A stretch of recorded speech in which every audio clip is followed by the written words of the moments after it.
Welcome. We are here for Ashley's Heart Song on the Win Win Women TV network. I am your host, Ashley Torian, and I love getting started in such a fun way. The way that things unfold in life is so beautiful and so amazing. And our topic today is all around simplifying your life. And have you ever noticed that life gives you signals, gives you beautiful signals of when it's time to simplify? And so this month of August and possibly moving into September and could be the rest of the year, simplify your life is the theme of my life. It's to simplify, to bring things into focus, to determine what belongs and what needs to go, and maybe what can be tapered in, what can be brought in to be able to focus, streamlined. That's the word I'm looking for. Streamlined so that things flow a little bit easier, the ease and grace that I love to live under. So maybe for you, this time of year is that as well. This is the time of year we had our spring cleaning, but now August, we realized, ooh, I didn't either finish and complete the spring cleaning out or the simplification that comes with the spring. And we brought a whole lot in, more in during the summer. And so it's time to clean it up. Or maybe it's been a couple of years for you and you have felt like life has gotten kind of complicated. And when life gets complicated, what do we begin to feel? Tense. We're in reaction mode. Our body begins to store fat because of that low level stress that's living in our tissues. This is all about vitality. The show, the coaching I provide, the umbrella of life that I love to live under is all about vitality and how we can bring that energetic flow into our life with ease and grace. So before we get rolling, let's talk just a moment about our vitality score, shall we? So we did a vitality score last week, and maybe it's been a couple of weeks since you've tuned in. It's really time for you to check in with your life and see what your vitality score is. And based off of this number, you might be able to determine what can be simplified in your life in order for that score of that one category of your life to improve. So let's get started. On your physical body today, your physical body, where do you lie? What is your vitality score from 1 to 10? 10 being it is spot on rocking, your body feels so good. Or 1, you could barely get yourself out of bed this morning and you just don't feel good in your body. Where do you rate on that score, the vitality score of your physical body? All right, now let's go to your mental body. Your mental body, how do you feel mentally today? Do you feel on point and like you're tracking? Or do you feel a little sluggish in the mind? Maybe there is scattered thinking or too many thoughts into where the flow is clogged. Where do you feel on a scale of 1 to 10? 10 being you feel you are knocked it out of the park. Got the number? All right. Next is the emotional vitality score. Emotionally, how do you feel in your body? Emotionally, what's going on? Do you feel like your emotions are in balance, or do you feel like you are all over the place? In balance is a 10, all over the place is a 1. Where do you fall in between 1 and 10? Got it? We put these numbers down quickly. We don't want to put too much thought into them. If we do, the head brain's going to come in and go, well, but wait a minute. Oh, but you do feel a little better. Oh, but yeah, we don't do any of that. We go by intuition, right? That bam, I'm an 8. Bam, I'm a 6. Whatever it is, whatever hit you, whatever number came into your heart and mind first, without all the wondering. Now we want to go to your spiritual health. Spiritually, where do you land between 1 and 10? 10 being you are completely connected and aligned and in the flow. A 1, disconnected, chaos, busy. Feel like you don't have a moment to stop to connect. That's a 1. Where do you lie in that 10-point frame? Got it? All right, add those numbers up. That's going to give you your total vitality score. The total score is a 40, right? That's the top number you can get on this. Where do you land? This gives you an idea of how you're feeling wholly. All of you, every aspect of you, your body, your soul, your spirit. The soul is your mind, your heart, your emotional center. That score lets you know where you are. We pay attention to the score. We dive into what's pulling the score below a 20, below a 30 even. What's happening in your mind, in your emotional center, in your heart, in your spiritual connection, in your physical body, what's happening within. I labeled this month as my self-care month. I felt like it was time for me to really spend a good solid 30 days, and I could extend it, on Ashley's health, really checking into the health and vitality of my physical body to see what really needed to be addressed so that I could be even more vibrant in health. So what do you need to do? Look at that score, and what are you gaining? What is it that you see? All right. Whether you are attending live or whether you are watching the replay, I am so happy and thrilled that you found Ashley's Heart Song. This is the place, y'all, where we're going to get out of the stress and back into the body, our life, and our businesses. This is the place where we land on solid ground. I have a couple of quotes I'd like to share with you today. They are magnificent quotes to really hone in on the simplicity of life. I love this one by John Kabat-Zinn. Voluntary simplicity means going fewer places in one day rather than more, seeing less so I can see more, doing less so I can do more, acquiring less so I can have more. That, y'all, is simplicity, simplifying life, acquiring less so I can have more, doing less so I can do more, seeing less so I can see more, going fewer places so that I can be more places, right? Another one by Sri Chinmoy is, a simple man will have only what he needs, and he will know the difference between what he needs and what he wants. We feel that whatever we want, we desperately need. But before we possess the world, to our wide surprise, we see that the world already possesses us. When we live in that busy chaos feel, and everything is full and congested in our life, and we feel like there's no room to move, no room to grow, no room for more things to be added, that is when the world possesses us. But when we possess the world is when we have simplified life, doing less, we get more.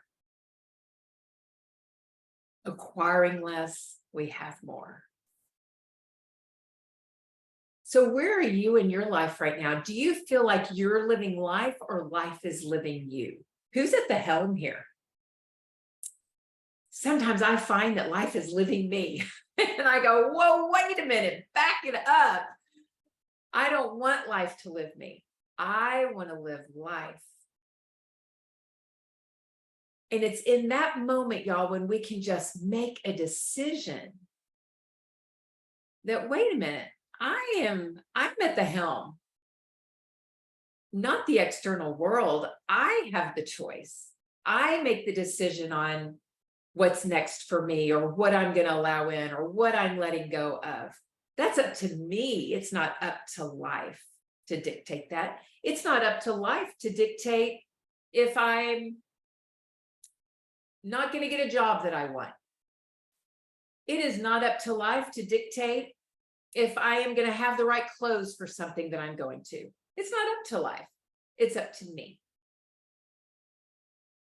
It's not up to life how I am going to handle any conflict or situation, experience that I find myself in that could normally maybe pull me under. It's up to me to decide what I'm going to do. And when we simply make that decision to stand at the helm and go, whoa, wait a minute, I am fully equipped, fully empowered to handle this. I can handle this. I've got this. I am resourced beyond anything imaginable.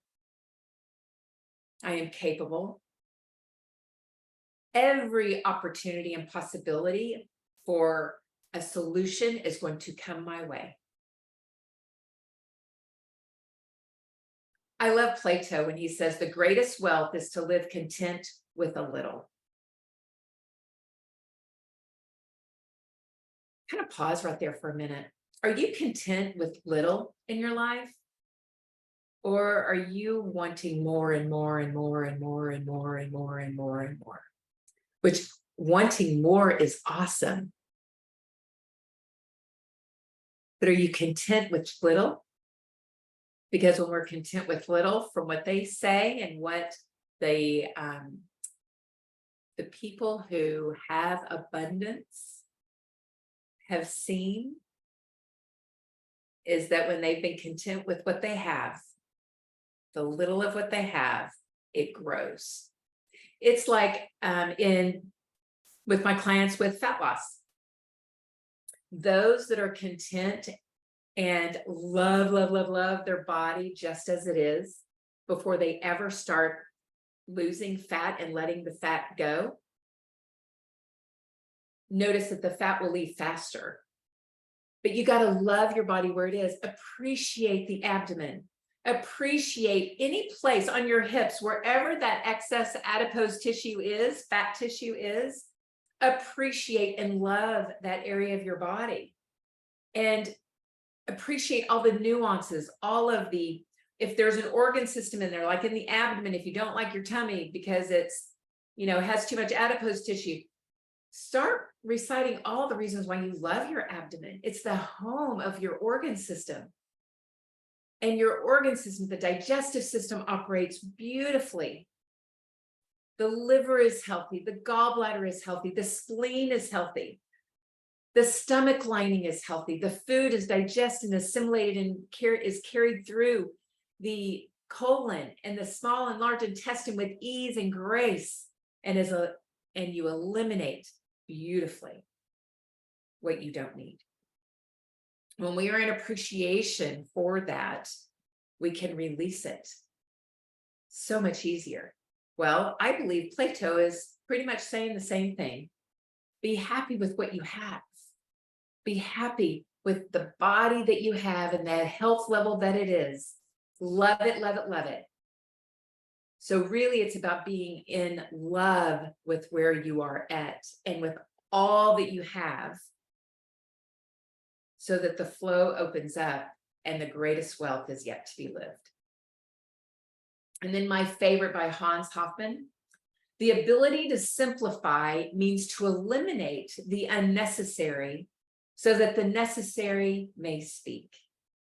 The ability to simplify means to eliminate the unnecessary.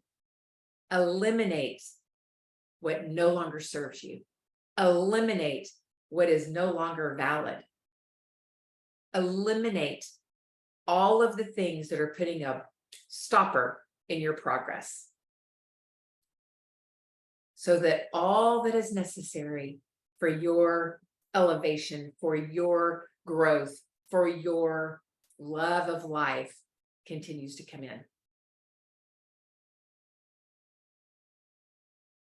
So what I wanted to share with y'all today is 10 ways to simplify your life. 10 ways that you can simplify your life. If you take just one or two of these and put it into practice, you will notice the biggest difference in your stress level. When we simplify, we begin to master our stress on a much bigger scale.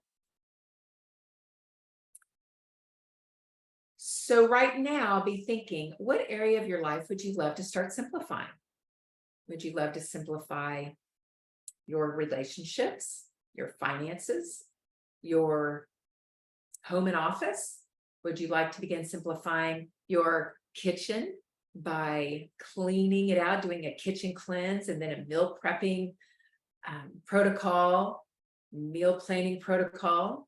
Would you love to simplify maybe your area of service? Maybe you are pulled in so many different directions, because when we start serving, sometimes it can become kind of contagious. It's kind of like once you start serving, you just begin to split yourself into all these different directions of service, and all of a sudden you realize, oh my gosh, I can't do all of this, right? We overcommit. So where are you overcommitting in your life?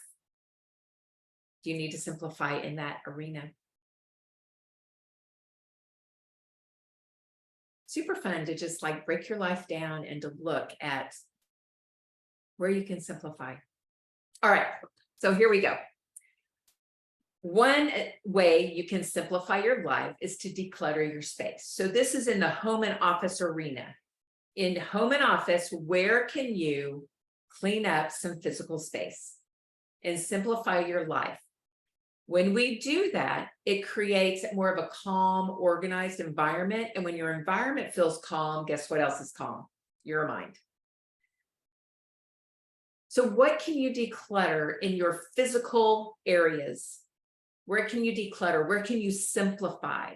You know, one thing that I noticed in an area where I want to simplify is, and I've been talking about this, y'all. This is one thing you might want to watch for. I've been talking about this for about 2 years. 2 years. How I have the storage room, and I love my storage room, but it's gotten kind of full. And it's so full now to the point where I can't really move around. And granted, this is not just my stuff, it's my whole family stuff. But it's, you know, I have a work area in there and I'm unable to work in there. When I put on events, when I put on my retreats, I have an area where all of that stuff is to go. But right now it's sitting in the wagon that I transport it from the office to my car in. And so it just is staying stored in the wagon because I can't put it up on the shelf where the normal retreat and event stuff goes. So what do I need to do? What do I need to let go of? Well, have you ever noticed that when we do our tax work, we organize it into those filed boxes to store it away for the 7 years? Have you gone back and counted how many years you have? Y'all, mine goes back way more than 7 years. I think it goes back 14 or 15 years. So there's 7 years worth of receipts and things that I can get shredded and moved away. That would free up so much space in my work area. So look at things like that. What can be let go of? What is no longer needed in your physical space? What are you holding on to? File cabinets, we do the same way. So cluttered file cabinets where you can't fit another file in, guess what that is doing physically to you? Your brain files things away. But when your physical file cabinets are congested, guess what becomes congested? Your brain. Where all those files are in the mind becomes congested. Clear out those areas that really they're the easiest, but we think they're the hardest. Have you ever noticed that? We put off those things that are super easy, and it's making it really hard. Just stop madness. Just begin tackling those things that are really super easy. They're staring at you right in the face, right? The easy stuff.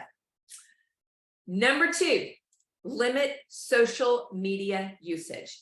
Now, many of us build our businesses based off of social media, and we need that interaction. We need to get on there and interact with people so that we're seen, right? So how do you limit social media when you're using it as for your business marketing as well. Well, there's probably a balance that you're going to need to find. Here are a few things that will help you to curb that length of time, will help you more put a timer on it. If you are walking away from that social media usage and your eyeballs feel tired, dry, maybe, there was too much time on the screen.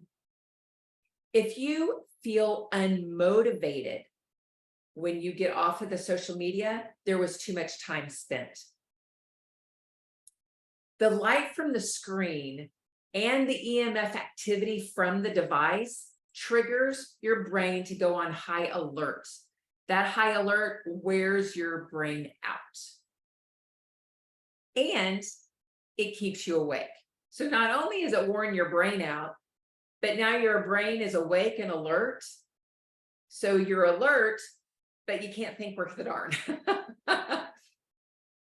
So if you're having any of those side effects, so to speak, then you know that the length of time, the time of day needs to be tweaked a little bit. So set your timer before getting on for your social media usage. You want a timer for fun, right? To go and interact, to have fun just looking through things. Set that timer 10 minutes, no more than that, maybe even 5. Then all your postings, that kind of thing, set your timer for 10 to 15 minutes, 20 minutes. But stick to your timer. Don't get carried away with it. And another thing, be sure and set your timer before you go on the social media, because if you get on the social media before setting your timer, guess what's going to happen? An hour is going to pass and you're going to go, oh my gosh, my eyes hurt. Oh, I'm so tired. But you're alert. Yeah. All right. Next, prioritize your time. Decide what's important to you.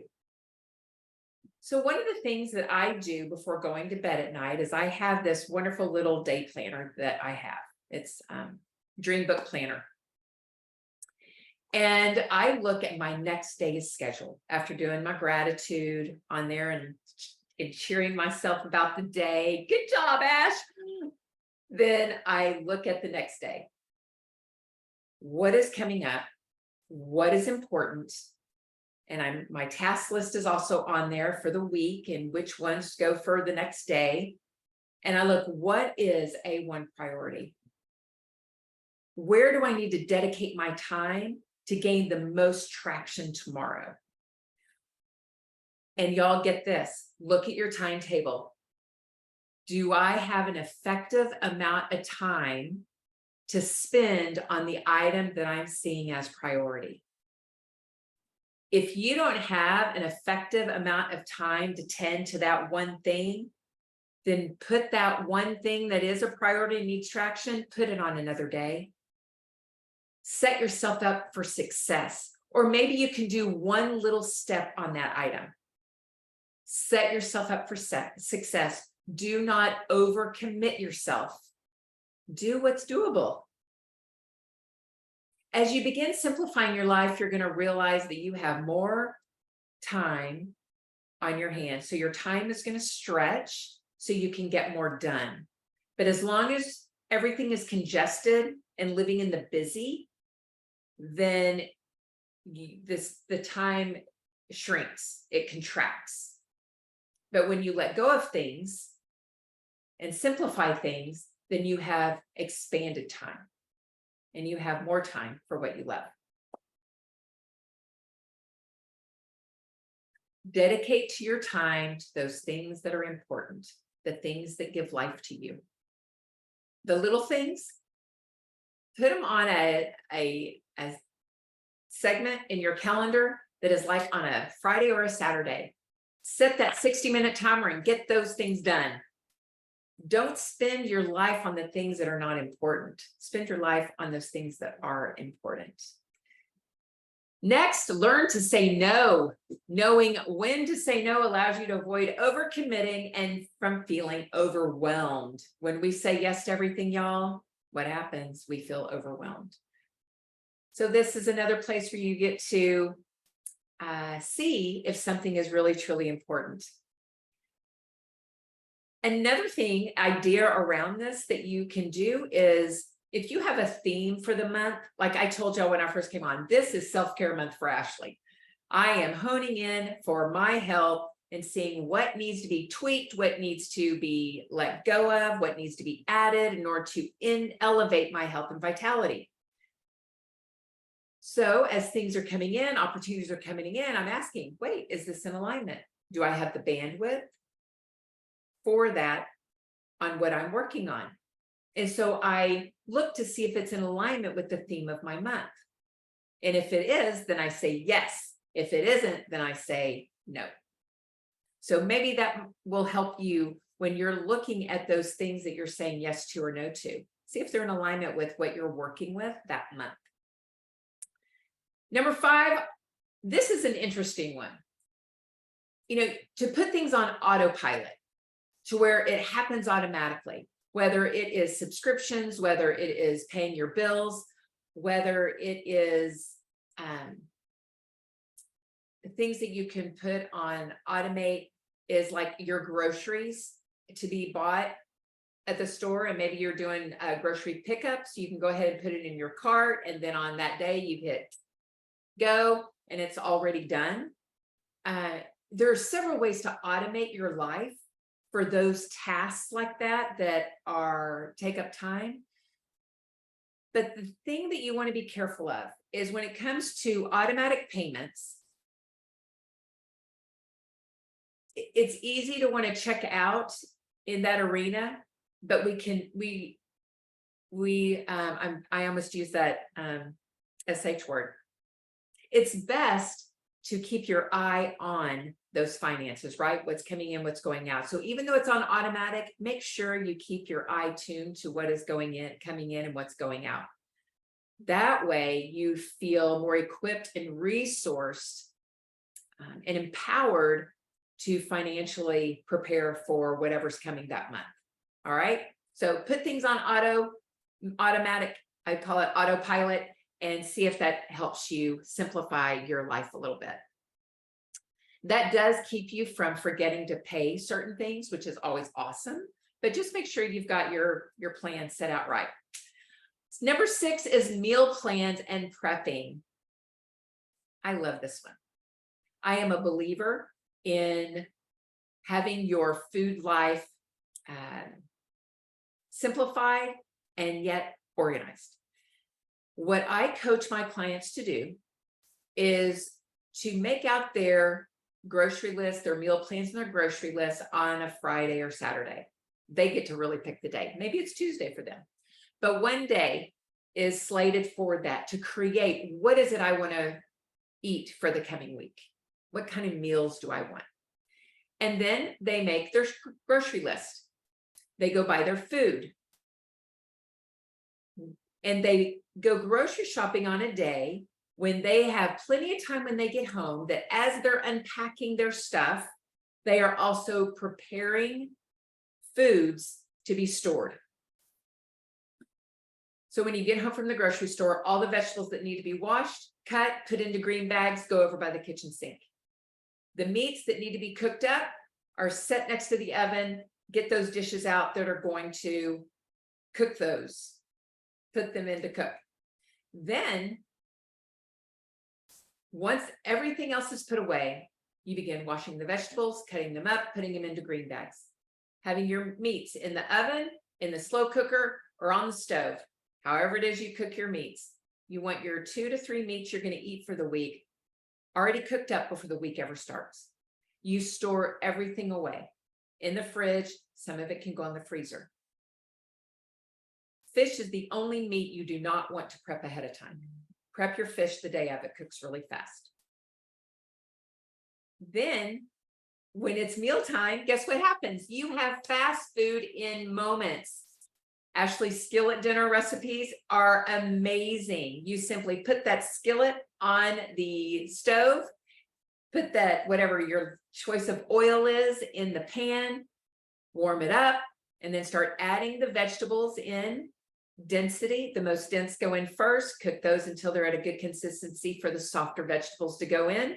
Then you add your meat, your sauce, whatever you're wanting to put in it, seasonings, herbs, whatever it is, and you have a meal within 10 minutes, y'all. 10 minutes. You can eat healthy food in minutes. It's fast food. It's awesome. So meal planning and prepping will simplify your routine in the kitchen. It does. It's amazing. It's beautiful. So if you would love that, then be sure and reach out to me. And I would love to send you that.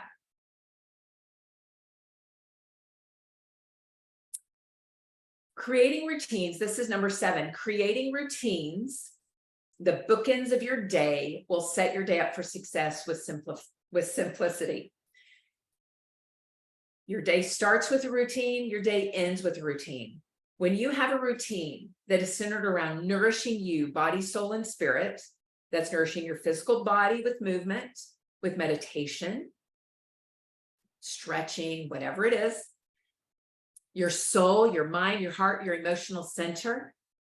How do you need to nourish those? And then how do you nourish your spiritual self? Bookends. That's what you're doing at the start of your day, at the end of your day. And then everything else in the middle of your day is simplified because of those bookends. Number 8, control your finances. Tracking your expenses and creating a budget reduces the financial stress and simplifies your life. Stick to your budget, y'all. It will take away that stress that is felt when overspending is coming up. Number 9, practice mindfulness. Being present and focused on one task at a time reduces anxiety and makes the day a lot more manageable, y'all. FYI, the human mind, the human brain cannot multitask 100%. It doesn't. It cannot do it. Women have worn that as a badge of honor that they can multitask. But whatever they're multitasking at, something always gets cut. Something always receives less than the best. I'm going to let that sink in for just a second, because multitasking is a disease. I truly believe it is. Multitasking creates a mind that is unable to focus. When you have a mind that is unable to focus, it reduces your lifespan.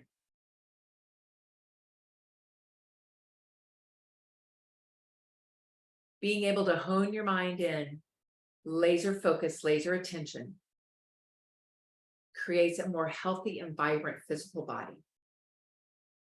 The more you multitask with things like you're cooking dinner and helping your child with their homework, and then trying to carry on a really wonderful conversation with your husband at the same time, something's going to fall short. Then that creates stress. Imagine the stress of that inside the physical body. That's aging your body, that's breaking it down. And it's weakening the mind. One thing at a time. Yeah, folding laundry while you are while you're listening to something.